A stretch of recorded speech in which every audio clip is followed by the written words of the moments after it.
देखु वर्तमान आमर ओडिशा रे जेपली भाव में आईन श्रृंखला परिस्थिति संपूर्ण भाव में व्याहत होती विशेष करी नारी निर्यातना दुष्कर्म गण दुष्कर्म सारा भारत वर्ष रे शीर्ष रे पहुंची ताकू बीजेपी सरकार आज भ्रूक्षेप न करी कौन पदक्षेप न नहीं उपांतरु उपकूल पर्यंत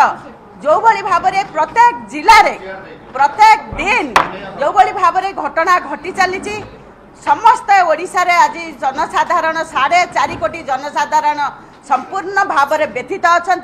विव्रत अच्छा किभली भाव में यही जो सुरक्षा उपर आज प्रश्न उठी मान्यवर सुप्रीम कोर्ट आपण देखंतु बलंगा घटना कथा कहतु बालेश्वर घटना उपर आज क्षुब्ध अच्छा एवं तार तदंत चली बलंगा घटना बालेश्वर घटना मालकानगिरी घटना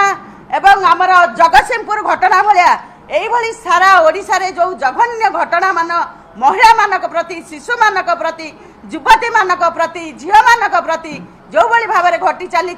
ए वर्षकर सरकार संपूर्ण भाव में विफल होईची कौन पदक्षेप नौ नहीं अभियुक्त मानक सुरक्षा दौची घंटा घोड़े रखी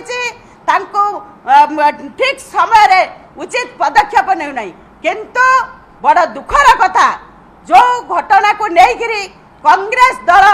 सबुबले जीरो टॉलरेंस को पसंद करे एवं एभली गोटे घटना जेतेबेले लोकलोचन को आसिला युव कांग्रेस रो सभापति नाँ रे तुरंत कांग्रेस दल ताकू दलरू निलंबन करिछि एवं न्यायिक व्यवस्था मध्य चली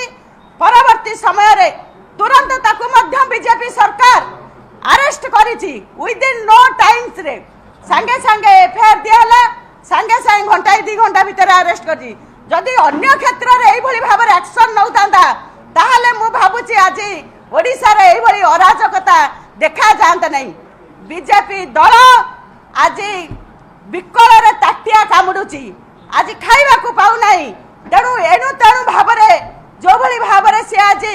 मान्यवर लोकप्रिय विधायिका सोफिया फिरदौस एवं भक्त दास कर कुशपुतलिका दाह कला तेणु यह गोटे निंदनीय ओडिशा रे लज्जाकर घटना ए घटना को आमे निंदा करूचु।